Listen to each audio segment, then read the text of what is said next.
tonight are probably where it's, it's probably partly a pain. With the Milwaukee County Board.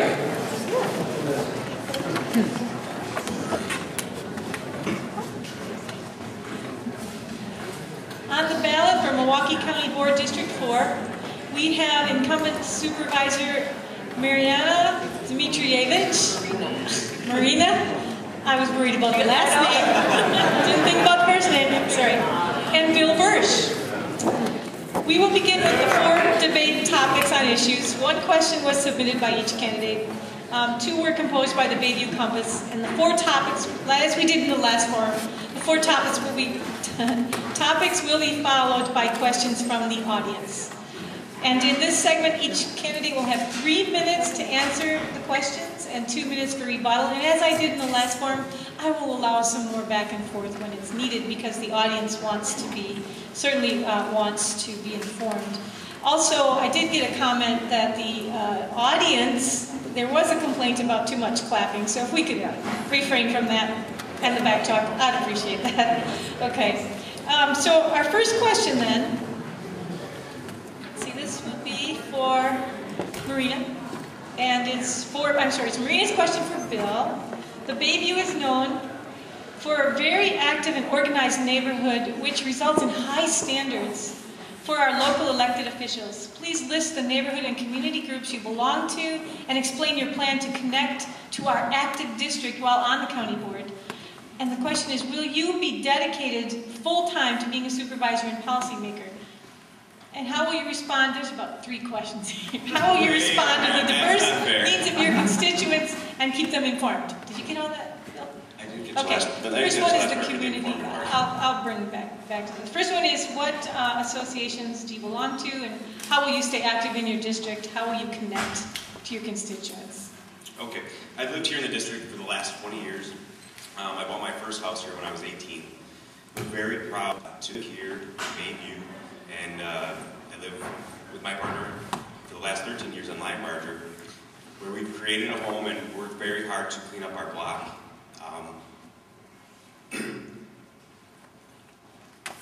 For the last 15 years, I've given to the Community Center, Deliberating Center, and to the Historical Society, all of which I've done in the background. I've done these things for myself as a concerned citizen. And I don't ever look to have my name put up in lights and have my name put on brochures. I donate through my company or through other ways, and I do not look to have my name put out there for everyone to see that I'm a donator or I'm a part of the community. I think that's important for us to work towards being active. Okay. And Marina, do you want to respond to that and tell us, you get to answer the question too? Sure, thank you. Well, thank you everybody for coming and staying. And the question that I prepared, the latter part of it is, will you be 100% dedicated to this position? As my opponent pointed out, he is a full-time businessman, so I want to make sure that you can be 100% committed to this job. As I look out here and I see all the people that I know you because I'm out in the community. I've had over 140 town hall meetings since being elected in 2004. Excuse me. And someone previously talked about being in touch with newsletters. I also do a monthly e-newsletter. And I'm connected to the community. I feel very proud of that, and I'm happy to put on my brochure because we have wonderful grassroots organizations here. I would take up too much time if I would mention. I think it's more than donating. I actually think what it is to be alongside all of you at these meetings. The Bayview Neighborhood Association, the Park Wash, the South Shore Park Wash, the Lions Club, the Southside Scholarship Foundation. It's more than donating. It's being a member, going to the meetings, and unfortunately, I haven't seen my opponent at many of those meetings, and that was why I proposed that question. It's a very active job. I take it incredibly seriously. We represent 55,000 people. It's almost 2 aldermanic districts, and you need to see me, and many of you know me quite well. Thank you. Any other response on that, Bill? Yeah, real quick. First and foremost, when I take on a challenge to do something, as I did when I was 18 to buy a house, I do everything that I possibly can to get my goal, and the goal was at that time to purchase a home. I wanted to purchase a car wash. I went and purchased a car wash. I was 30 years old when I did that, and I worked very hard to turn over a successful business that was going under at that time, create jobs, make things happen for those people, and make things happen for myself in that particular obstacle. Last, when I started real estate, I worked very hard at real estate. I was 23 years old. I was #1 in my company. I was #1 agent in the state, and I was 4th in the country. And this county board supervisor job, I'll take the same initiative and work super hard to make this my priority and do it as great of a job as I've done in my personal life. Thank you. This is Bill's question for Marina. In 2008, you voted for a countywide referendum asking voters if they would increasing the county sales tax. Last summer, you voted to have the opportunity to voice their opinions on the tax increase and the Franklin Sewer Project, but were not interested in knowing their opinion on the question of reforming the board, something that could affect you personally. Oh, thank you. That's a great question. There's an incorrection on the Franklin Sewer Project that was interestingly referenced. In fact, the final vote to override the county executive's veto, I did not support that, and the veto was not overridden. So that was an incorrect misspeak there. Yeah, and actually, I'd like to compare the sales tax referendum with the countywide referendum on downsizing the county board. First of all, let me start out with why I don't think downsizing the county board is a good idea. I think that we went from 25 to 19 supervisors in 2004 when I was first elected. That's a 25% decrease. Now we went from 19 to 18. Because I take this job so seriously and so full-time as I mentioned previously, I don't think that we need to go up from 55,000 residents to the size of a state senate district. I think you want diverse people. We only have a few women. We want to make sure that the Latinos are represented adequately as well as our African American. You lose that when you dilute. And you know what else you lose? Accountability and transparency. You want to make sure that you have a voice. We're a $1 billion entity, and you want to have a strong person like I believe I am to be there and voice concerns for you and represent your issues. You don't want to dilute that representation. On the sales tax, I actually think it's a smoke and mirrors game. You want to focus on the downsizing the board referendum, but what you're really ignoring is that many of you here in the 70% range voted to increase the sales tax by 1% to save the county parks and transit system. And the state of Wisconsin has, yes, it was, I'm sorry, it wasn't 70%, but it was about 55%. And the state of Wisconsin has chosen to ignore the voters' will to put our parks and transit on the sales tax and remove it from the property taxes. We have issues, we have a struggling transit system and a park system that needs even more resources. So that's a referendum that I totally supported, and I think it's very sad that the state of Wisconsin chose to ignore it. Okay. Bill, you get to rebuttal. I would support giving the people of the 4th District the opportunity to have a voice in their county government. So I would have voted to have the referendum put on the ballot. County government has reduced its size by 43% over the last 10 years, and the county government has not done the same. We have a $77 million transit system. We have a $66 million debt. These things could help you repay that and much more quickly, reduce the cost of the county board. The county board costs us $11.5 million every single year to keep running. Okay, this question and we will start with Bill. Discuss the cost embedded in the county board with fewer supervisors. We've answered that already. Representing fewer larger districts. I guess, is there anything that you add to that discussion? The pros and Marina, we already answered that. The size of the county board. I'll just make a comment about that because I think there's an obsession about what really is a small portion of the $1 billion budget. It's a $1 billion budget, and 11 million is not a large amount of $1 billion. And don't you want to make sure that you have a representation on that $1 billion budget, that you have a voice? You want that diluted. So I just think to keep bringing that up is unfortunate. We'll also the $7 million legislation part 2. Okay. All right. Our next question is for both candidates again, and we'll start with Marina. Chill on the Hill, the summer concert series in Humboldt Park, coordinated by the Big Neighborhood Association in partnership with the Milwaukee County Parks, is an example of a beneficial partnership between county and community that has arguably increased the quality of life in your district. Right now, we have a challenge for you. Brainstorm aloud 3 new synergistic partnerships between county and community that could result in employment opportunities in addition to providing quality of life benefits. 3 new public-private relationships. I'll repeat that. That's Okay. real rough. Yeah. Thank you. Synergistic Okay. partnerships between county and community. Quality of life. That makes sense? Sure. I'll try. That's a multi-faceted question there, but let me start with some exciting news. Just recently, in this last county board meeting, thank you, I voted and I was very excited about the further development of the Park East land. You may have seen MSO is now, they purchased a plot of land to put up a soccer field, and they'll also be creating a public park. And they will be bringing many private, I think that it's county land, but it'll be privately owned and occupied. The county was also able to set some goals there to make sure that we had basically community benefits, that there'll be local hiring, minority hiring. So I think that has, and sustainable development, I think that has a really positive impact. On something that's private and public, I think we've seen a lot of that in our county park system. Some have gone really well, some have gone poorly, but you know, Sue Black, our Parks Director, is extremely creative and obviously played up most of all the credit goes to our Bayview Neighborhood Association for Chill on the Hill. And something I'm working on right now that I wanted to speak about was, you may have seen as well in some of my town hall meetings or my e-newsletters, and the newsletters that you hear from me frequently on, is my work on the South Shore Beach. I'm extremely excited, and I can't name them yet because they're still looking if they're going to be able to participate or not. But we have some private donors looking at helping us in reopening and cleaning up the South Shore Beach area. As you know, right now the beach is very difficult to use because of contamination, and I think that's an optimal place for public-private partnership to have that open and be a wonderful resource again, and I think it could really impact our nearby neighborhood. And I believe thoroughly in investing in our infrastructure, especially when it's the county-owned infrastructure. Okay, thank you. Bill? I think I'm going to need you to repeat. That was quite a No long question. problem. The question, Chill on the Hill, the summer concert series in Humboldt Park, is an example of a public-private or a partnership with the Milwaukee County Parks.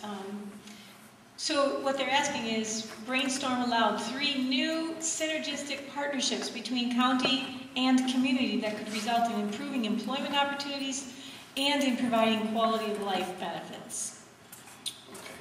I think that parks are very important to all of us as people, and we want to see these parks survive and do well, and we want to have them cleaned up and the lawns cut nice and have our bathrooms operating, which I think some bathrooms are not operating that well, and we're having porta potties put in place of them and renting porta potties and paying for that out of the county government.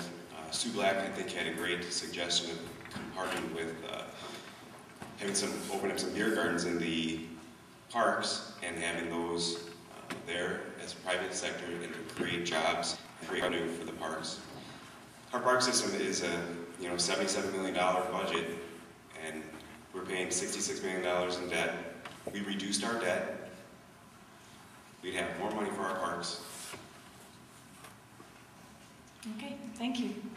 Any other comments? We're good. Okay. We're good. Okay, we'll move on. And as in the last forum, looks like the incumbent will get some questions directed at her. So Marina, this one's for you.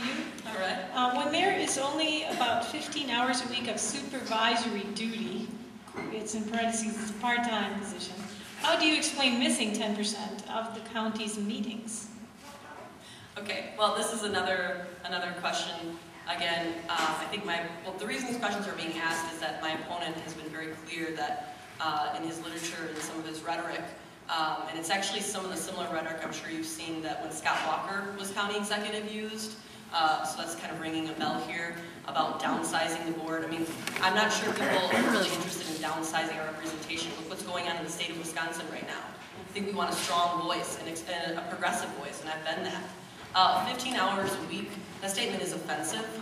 I spend at least 15 or 20 alone in nights and weekends at neighborhood events and meetings. I've had a booth every year at the Bayview Bash. I go to the Winterfest. I mean, that's offensive, and actually I'm not even going to respond to that portion. It's a full-time job, and to just the constituent service alone of answering phone calls, which my office tries to do in 24 hours, but then on passing public policy, that's not a small job, it's not part-time. It took me full-time to get a domestic partnership agreement signed and adopted in the Milwaukee County Board. It took me full-time to get award-winning environmental sustainability legislation called the Green Print adopted and authored, especially when Scott Walker was county executive. So, you know, that question, sorry, I got a little onto that there, but about missing 10% of meetings, I believe it was a little bit less than that, and I, at one point, belonged to 4 committee meetings. I had the most committees of anybody on the county board, in addition to extra special meetings dealing with the mental health task force. And yes, there was sometimes that I had conflicts even in those own meetings, even with my Commission on Aging meeting. That data, I don't know if it dates back to 2004. It was a little bit broad and obviously directed at just me, but I think you'd have to look at my full 8 years of service. People are human, they do get sick, they do miss things, but I think that 10% is not well founded. Okay. And Bill, maybe you could just speak to what your commitment would be.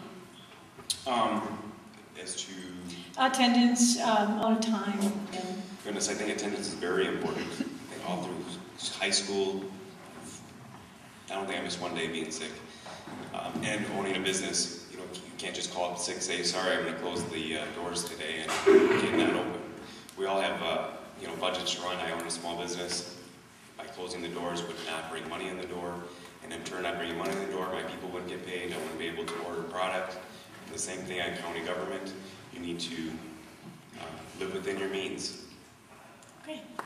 A question for, again, you can both answer this, I believe. With the elimination of many bus routes and the massive cuts in service to the remaining routes, the bus system has been decimated and very inconvenient to use. What will you do to improve the Milwaukee County transit system? And we'll start with you, Bill.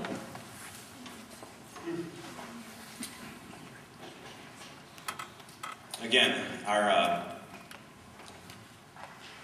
bus system is very important to me.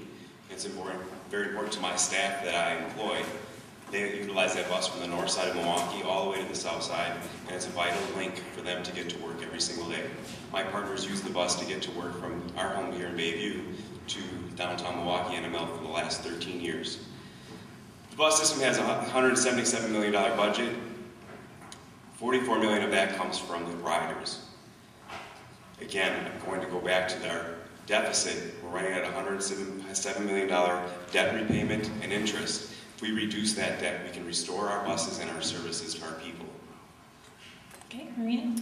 Thank you. This is a great question, and other than parks, it's probably one of the #1 phone calls I receive in my office. I'd like to think that I have one of the Brecken County Board, and you know, sorry to mention Walker once again, but 7 of the 8 years that I was on the county board, he proposed higher fares and less than me, who stood up along with my colleagues, but especially for this district, to make sure that we didn't have higher fares and less services. Actually, I believe we should have lower fares and more services to inject and invest into our infrastructure.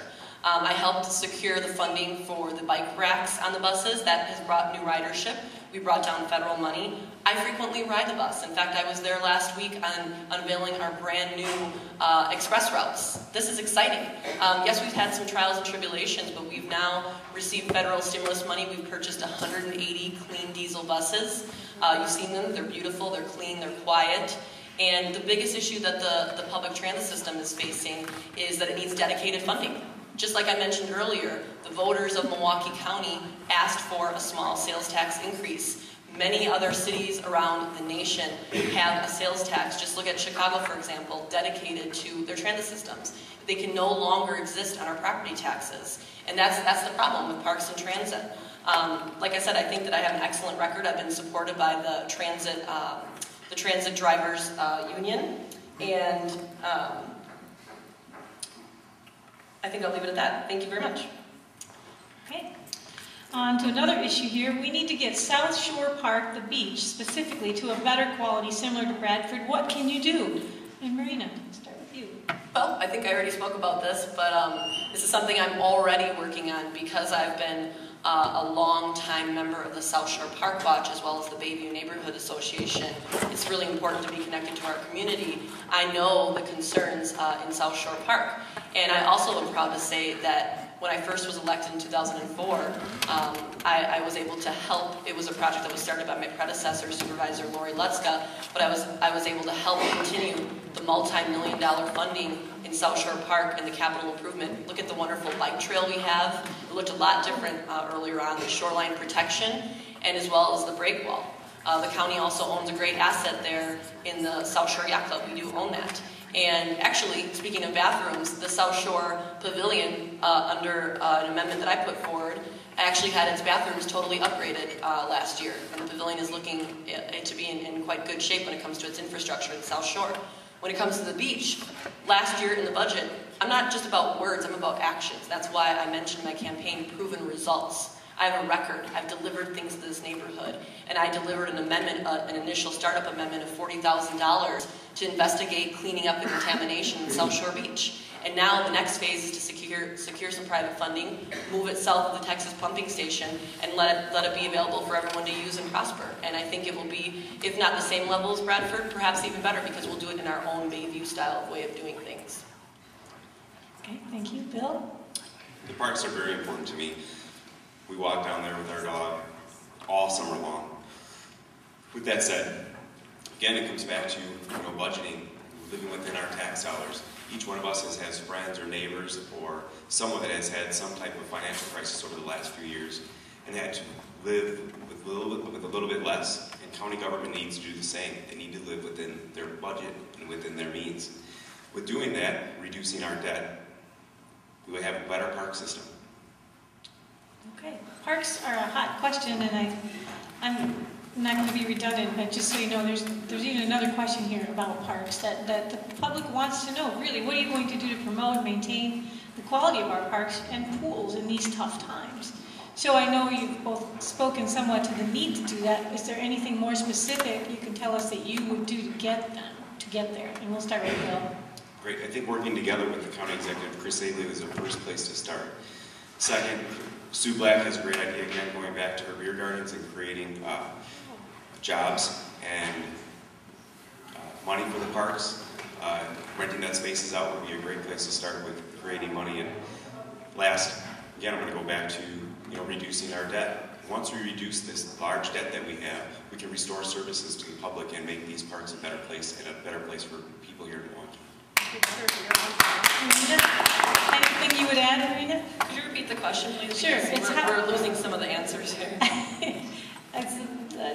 Parks are important. How are you going to promote and maintain the quality of our county parks and pools in these tough times? I think they're asking more specifically. Is there anything else that you would do to continue, especially in light of budget cuts and tough times? Sure. Would you consider privatizing parks? I didn't see that question, so I'll go back to Bill.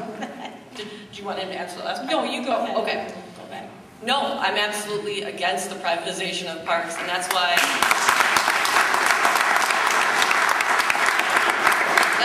get a little nervous when my opponent keeps leading into all these private endeavors. In fact, I think time after time when there's been deals in front of the board and the committee to look at bringing in a restaurant or whatnot in South Shore, I have stood up, even sometimes when it's unpopular, and said, no way, no how. That is a public asset, it's a treasure, and we will take care of it no matter what. We will make sure that we can have the Bayview Winterfest there. So I'm totally against the privatization of parks. And especially Scott Walker would bring down those deals all the time, and I would stand up against it. How do we save our park system? Well, it's been very difficult. We've been in a dire circumstance. We were passed down a $50 million cut from state government and had to produce a balanced budget. One of the things that County Executive Abley did was cut funding for parks. And so, while I admire him and think he is doing a good job as a county executive, thank goodness we have a democracy, and we did override that veto, and I voted to put more workers in our parks because I didn't think we needed any more cuts to the parks. Talking about debts and living within your means and freezes, those are sound bites that sound good and maybe look good on literature, but when I conduct budget surveys, I've had 140 meetings, and I did a budget survey this last time that was very well responded to. Over 70% of the people who responded to that budget survey said that they wouldn't mind a minor increase of cost of inflation to protect the services that they consider important, like transit and parks. And I know the people in Bayview regard those services as extremely important. And lastly, we need to secure a dedicated funding source. I feel like I'm saying this over and over, but we do. Other communities have a dedicated funding source for transit and parks, and we can no longer keep it on the county property taxes. Any other comments? I guess one thing real quick. again, it goes back to the budget. With the parks costing us $77 million a year to maintain, and we have $107 million in debt, we could take our entire park system in another city and fund that one too if we paid our debt that we have here today. And we wouldn't have to add on taxes to create more taxes for you people to pay if we just paid down the debt we had, which is just principal and interest every single year. The county board finds money to do special projects like bus shelters and Shakespeare programs. They take that money and they spend it frivolously, and they don't. And then when it comes time to do the budget, they shake their hands and say, "Oh, we don't have any money. Let's raise taxes."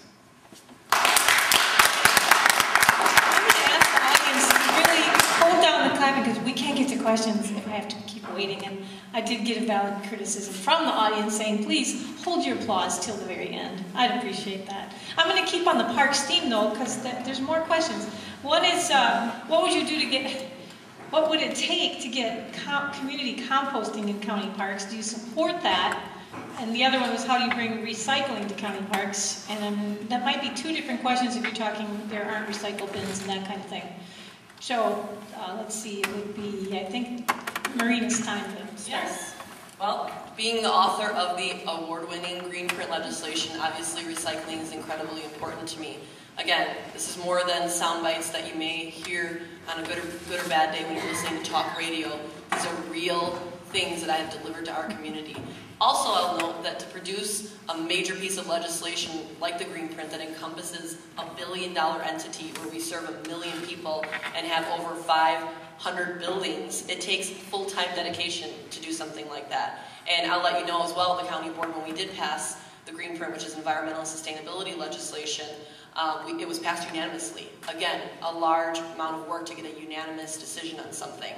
So I also think it's interesting when my opponent is constantly talking about paying down debt. You know, I'd like to hear the ideas about how you think that you would do that. Most governments borrow and bond. Where would you get the money to pay down the debt? Where would that come from? You know, again, the sound bites sound nice, but what are you going to cut to do that? What are you going to cut to pay those things down? That's what you might not want to hear at this debate right now. And back to recycling, like I said, we've been doing a great job. With my green print, I could go on and on with that legislation. It has paid dividends. We have solar operating admission booths at the zoo. And I think this plays into, again, that what my opponent was talking about, living within your means. It also means having innovative ideas.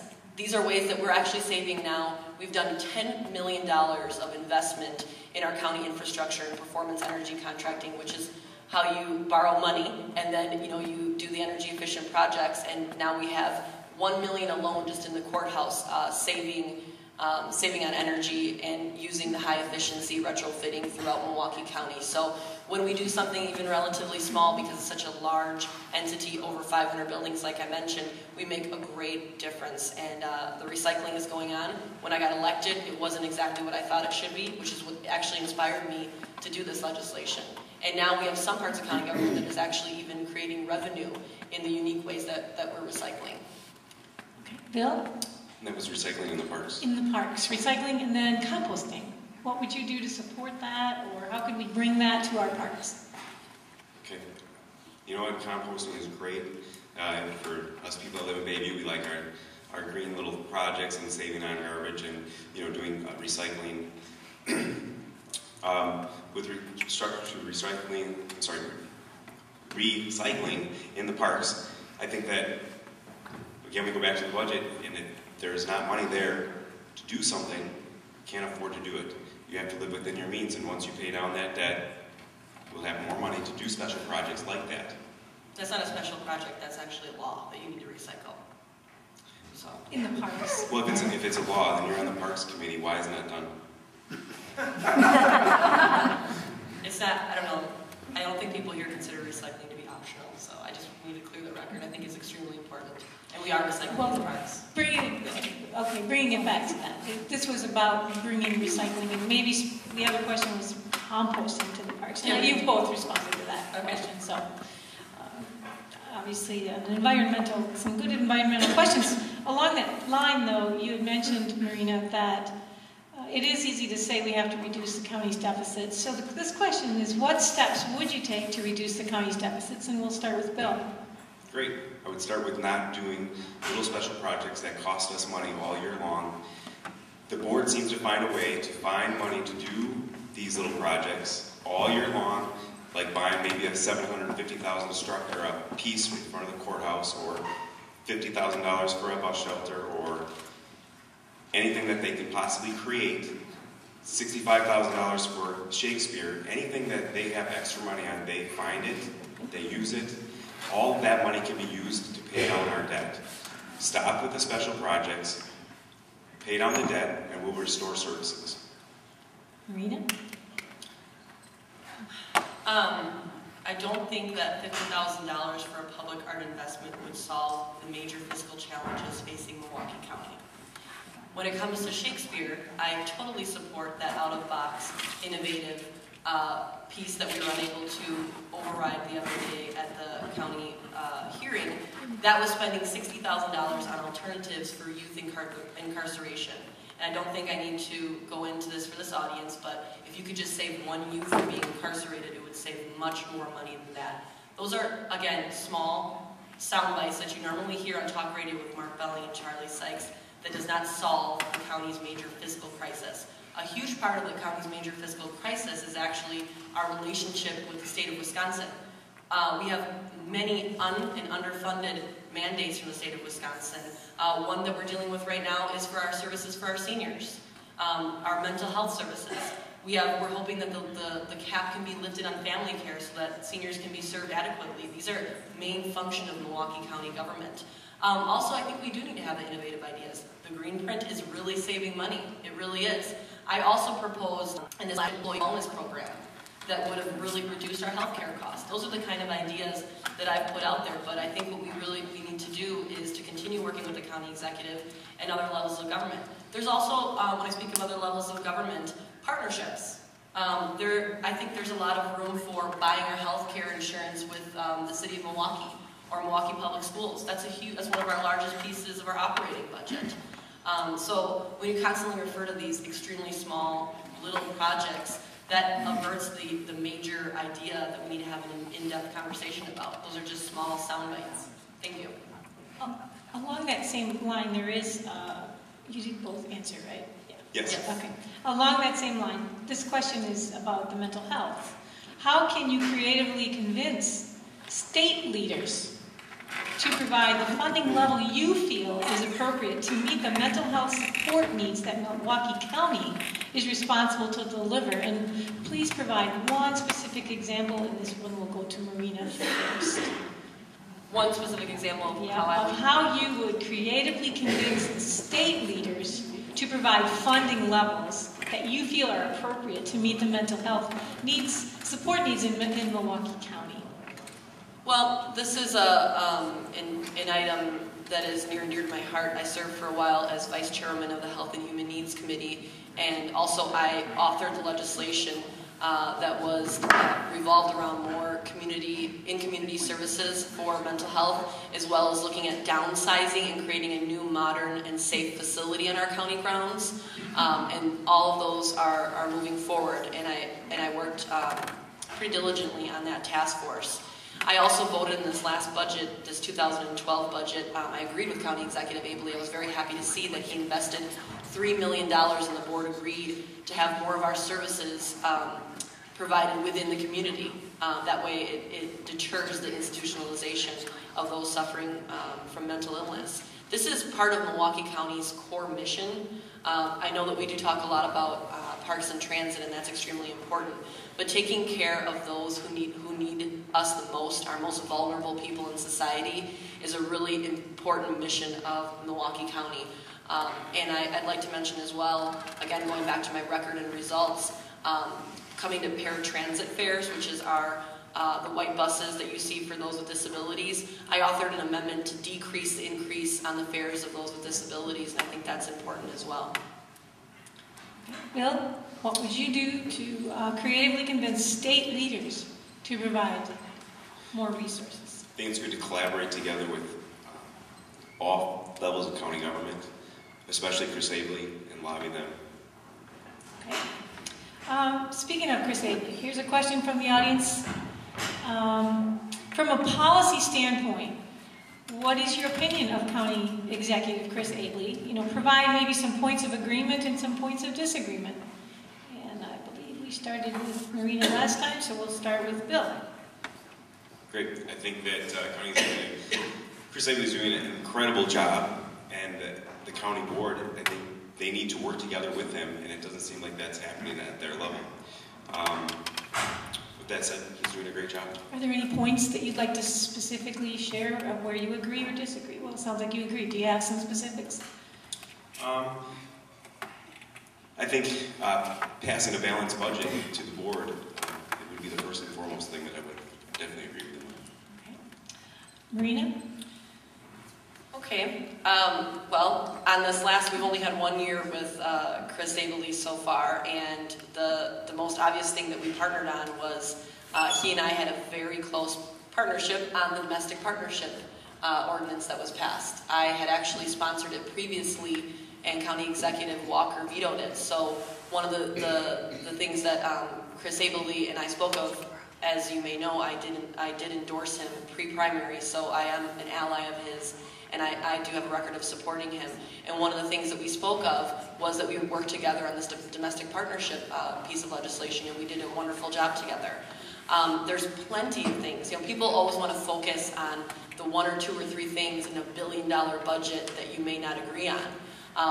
And in fact, if you look, more than 90% of the budget we agreed on with Chris Abley. I think it's good that there's a few things that we disagree on. That's having a healthy democracy.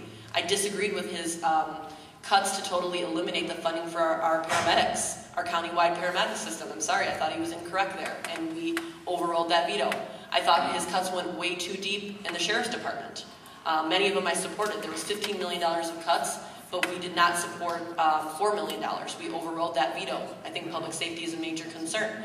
I also think that he was erroneous in increasing fares on the paratransit, the disabled persons. And I voted against that. So, but he has a great record on sustainability. In fact, he was the first county executive to create the Office of Sustainability and is ready to hire a director of sustainability.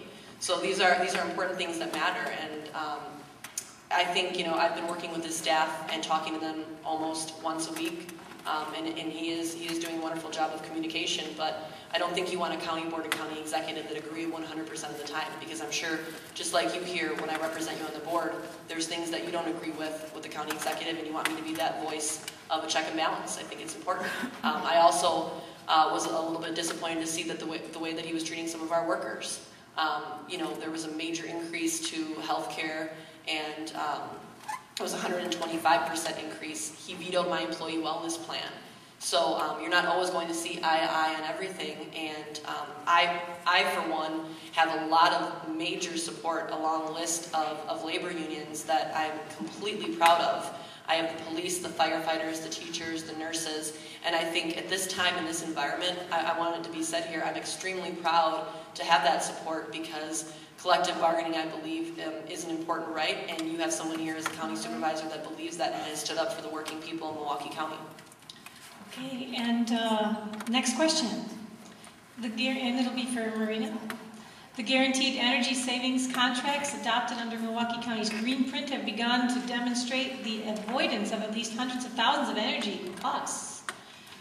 There's some energy savings. So as energy prices continue to rise, however, the county's energy costs are likely to continue to increase the pressure on future budgets. How will you approach this challenge? Well, the rising energy costs throughout our community is one of the things that actually prompted me to author the Green Print. Actually, the issue that prompted me to author our comprehensive environmental sustainability plan was the closure of Pulaski Indoor Pool, which isn't a part of my district. Obviously, we're here in Bayview tonight, but many seniors and young people use Pulaski Indoor Pool. It's a major user of energy because it's open just about every day, and of course we know what it takes to go into heating a pool. And so Scott Walker had proposed closing it because of budget cuts and because of the high energy consumption. That was what prompted me to ask what our energy plan was, and as I delved into it, I could see that we didn't have a comprehensive environmental sustainability plan.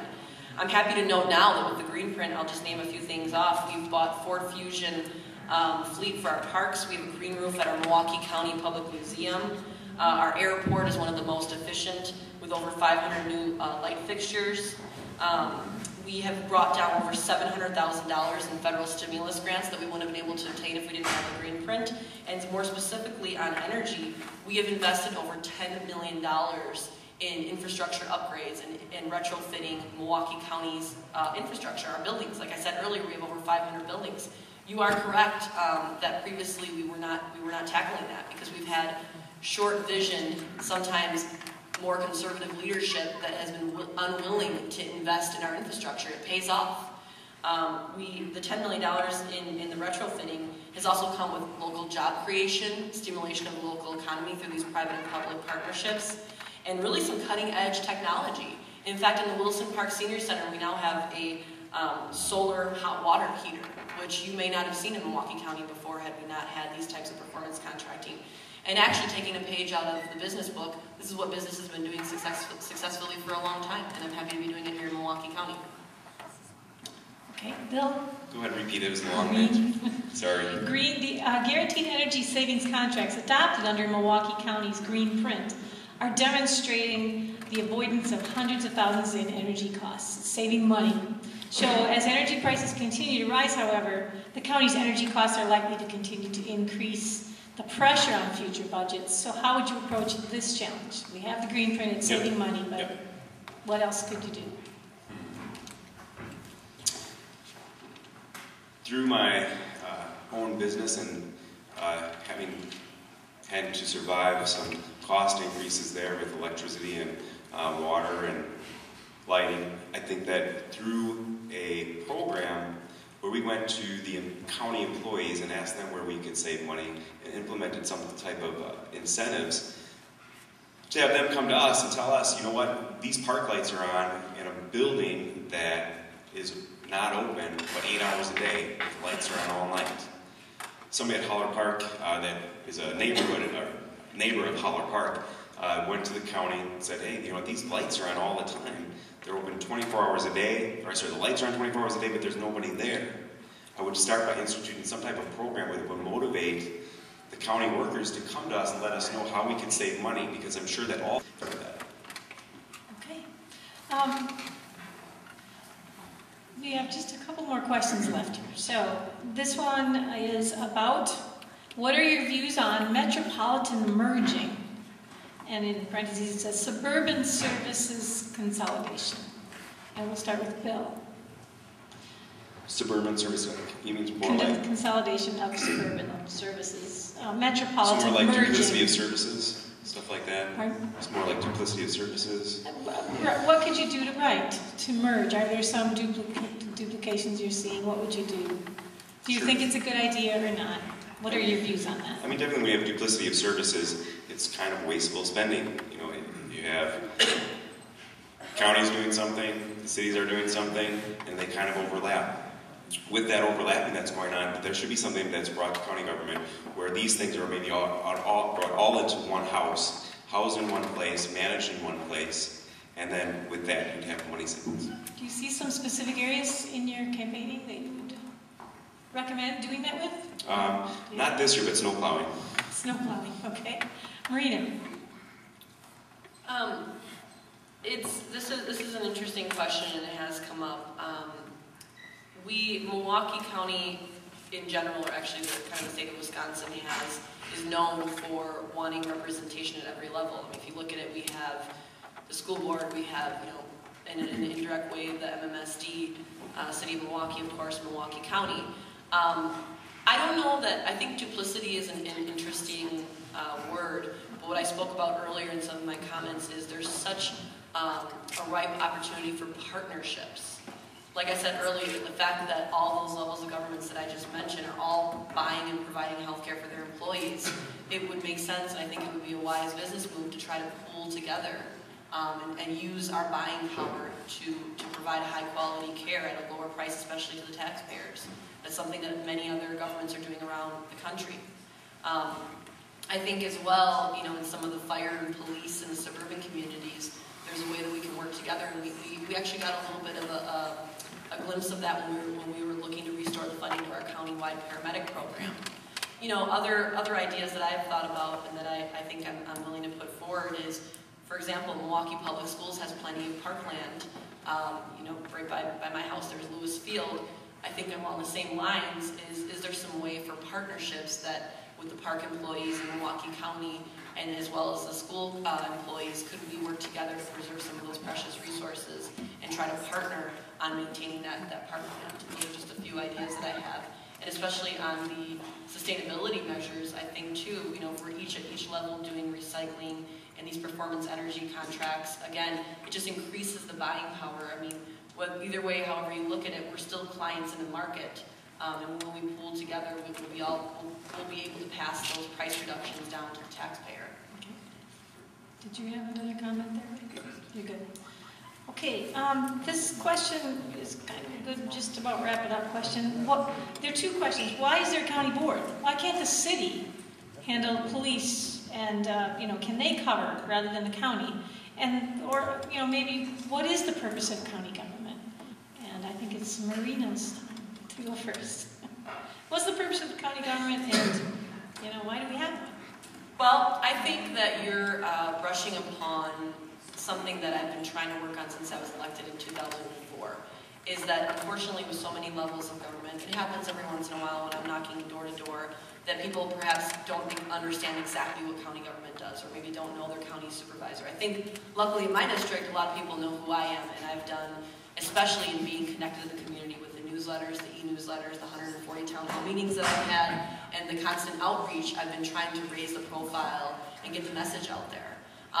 And unfortunately, you know, we still need to do a better job. That's actually why I've chaired a committee and I've authored legislation for more clean and good and open government and transparency. The fact that you can now go online and listen to meetings and very soon view the public meetings in Milwaukee County is because of legislation that I authored. It's called Legistar, and it's something that the city's had for a while, and I'm very proud of that. How can we have the public trust us and know what we're doing if they weren't even able to participate? That's something that I believe very strongly in. I've produced into action and results. When it comes down to the general purpose of Milwaukee County government, I mean, I could go on and on. I like to say that it goes from A to Z, airport to zoo, and it goes from birth to death, whether that sounds good or not, because you get your birth certificate, your marriage certificate, your death certificate. Those are all things in Milwaukee County, and we do need to do a better job marketing. A huge part of what we do that you don't see as much about, you hear a lot about parks and transit. We have our public safety system, our court system. But a large part of what we do is, like I mentioned earlier, caring for people who need the most care. From our elderly and senior citizens, I've sat for 8 years on our Commission on Aging. It's very important to me to make sure that seniors in our community have the services they need and a high quality of life post-retirement. Those with mental illness, I mean, that's another core county function. These are not things that can just be easily wiped away and either sold off to the highest bidder or not even have a representative voice on. These are important services that make Milwaukee County a great place to live, work, and hopefully play. All right. And Bill. Okay. County government has definitely a place here in Milwaukee County that governs lots of things that we need to sustain. Through that, though, we probably do need to reduce our county board and save some money. County board does run at a big deficit, and I can understand where the person's question came from, that they don't understand where all of that services is going to and where the money is for that. Can I respond to that, please? Sure. The county board is not running a deficit whatsoever. The county board itself. Sorry, the county board, I mean the county itself. Okay, because I mean, yeah. Okay, thank you. That's one to correct. We're not running a deficit. In fact, our budget has been constantly balanced. A few times through my tenure, I've even given back money from my office account, so that's why that was taking particular concern to that, that the county board, but it was just a mistake, so I just want to clear the record. I would like to ask. Sure, go ahead. Oh, okay. We have a question here about, it's interestingly worded, so I'm going to read it exactly. Will there ever be, and when you think about tight budgets and thinking creatively, I think that's what this person's doing. Will there ever be an initiative to legalize marijuana and relieve the burden of jailing non-violent offenders and generate large tax income to cover these supposed shortfalls? Interesting question. I don't think it's Bill's turn to answer. Listen to the So audience. They legalizing like it. marijuana? Yep, and then, for the purpose of, relieving the jail burden, you see where they're going with this? The jail, the amount, pressure on jails. Cost of jail. Cost of jail? Non-violent offenders. Oh. I don't even know how to respond to that. You can pass. I'm going to pass. But they won't answer. Okay, no, I'm not going to allow the audience to ask the question. Let's give the candidates a chance to respond. Bill, that's okay. Any response to that? I mean, I don't think that county government has a ruling on how to control or not control the cost and selling of marijuana and improving it. Okay. Marina? I'd have to say that's an adequate response. All right. So, I asked the question. In closing then, I just want to thank our candidates. I know we're right on time here. This concludes this portion of the County Board District 4 Candidates Forum. Thank you to our candidates. Thank you to our audience.